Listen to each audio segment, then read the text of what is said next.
তাই গৌরকে জানলে সব জানা হয়ে যাবে। সেই গৌরকে আনিয়েছেন আমার অদ্বৈতাচার্য। তাহলে বিশ্বাস, তাহলে বিশ্বাস আমাদের, তাহলে এই তো নাম শুনছি, এই তো মালাটা পড়লাম, কেন ফেলে হয়েছে? কিচ্ছু হয়নি। এই তো তুমি বললে তুই এক কাজ কর, একটু ভাগবত পাঠ করা, দেখবি তোর বিপদ আপদ কেটে যাবে, সব কেটে যাবে। মানে এই তো ভাগবত পাঠ করলাম, আমার 10,000 টাকা খরচ করে দিলে, কিচ্ছু হয়নি। বলো রাধে রাধে। কেন হলো না? বিশ্বাসের ঘরে চুরি হয়ে যাচ্ছে। হাড়ি দেখেছো তো? হাড়িতে জল রাখো, জল থাকবে থাকবে। আর যদি একটি চোরা লিক থাকে, সেখান দিয়ে জল লিকেজ হবে, হ্যাঁ কি না? চোরা লিক, ভক্তি সঞ্চয় করছি, এই দেহমান্ডে রাখছি, কিন্তু একটা চোরা লিক দিয়ে সেই ভক্তিরূপ সম্পত্তি জল, ভক্তিরূপ জল বাহির হয়ে যাচ্ছে। ওই চোরা লিক কি না? কাম, ক্রোধ, লোভ, মদ, মোহ, মাৎসর্য, এই 6টা রিপু। ওই চোরা লিক দিয়ে বিশ্বাসটা বেরিয়ে যাচ্ছে। একটু সঞ্চয় হচ্ছে বটে, আবার বাড়িতে যখন যাচ্ছি, ব্যাস ভক্তিটা নষ্ট হয়ে গেল। বৃন্দাবন গেলাম তো, মথুরা গেলাম, দ্বারকা গেলাম, নদিয়া গেলাম, শ্রীক্ষেত্রে গেলাম, বাড়িতে এসে গদ গদ ভক্তি। তারপরে ধীরে ধীরে ধীরে ধীরে ওই গঙ্গা থেকে কলসি করে জল আনা হচ্ছে আর কি। কলসির চারিধারে জলটা থাকে তো, তারপরে বাড়িতে আনতে আনতে শুকিয়ে যায়। শ্রীক্ষেত্রে গিয়ে আমাদের ভক্তি হলো, তো আস্তে আস্তে বাড়িতে এসে সব শেষ। বলো রাধে রাধে।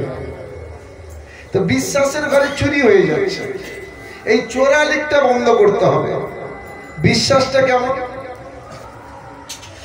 এখন একটা দেশে অনেকদিন বৃষ্টি হয়নি, অনেকদিন বৃষ্টি হয়নি। তখনকার দিনে বাবা অনেকদিন যদি বৃষ্টি না হতো, যজ্ঞ করা হতো। কার যজ্ঞ করা হতো? বৃষ্টির দেবতাকে বলো,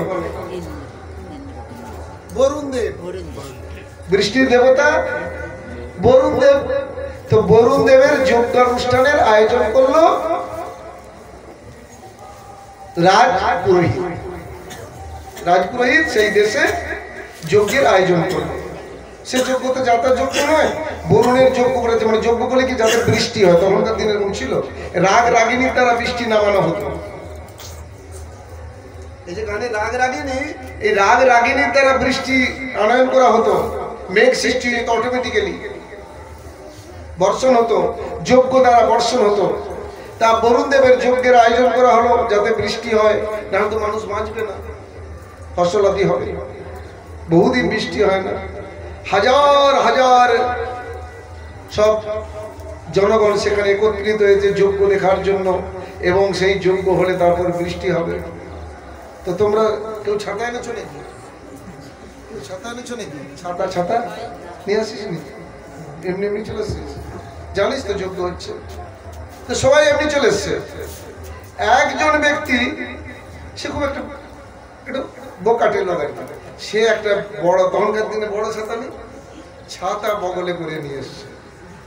হাজার হাজার লোক এসছে, তারা কেউ নিয়ে আসেনি, ওই ব্যক্তি বগলে ছাতা নিয়ে আসছে। আর তোরা সবাই হো হো করে হাসছিস। দেখো দেখো কারবার, কাণ্ড কারখানা দেখো। কতদিন বৃষ্টি হয়নি, কোনো মেঘ নাই, তার জন্য যজ্ঞ হচ্ছে, উনি ছাতা বগলে নিয়ে আসছে। আচ্ছা তুমি ছাতা বগলে নিয়ে আসছো কেন? মানে কেন? যজ্ঞ হচ্ছে মানে বৃষ্টি হবে, আমি বাড়ি যাবো কি করে? বলো রাধে রাধে। কি বিশ্বাস! আর তোমরা আমরা মানে যজ্ঞ হচ্ছে, কবে হবে? হবে নাকি? বলো রাধে রাধে। ভাগবত পাঠ শুনতে যে করালো, এতে আবার কি মঙ্গল? মঙ্গল হবে নাকি? বলো রাধে রাধে।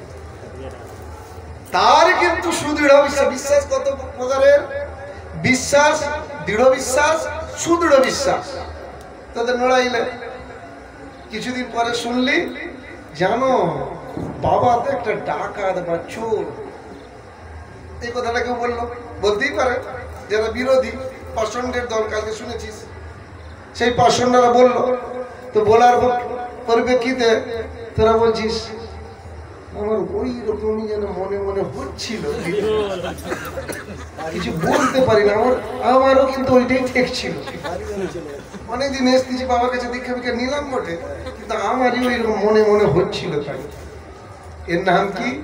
শুধুমাত্র বিশ্বাসটুকু ছিল, সেটি চলে গেল।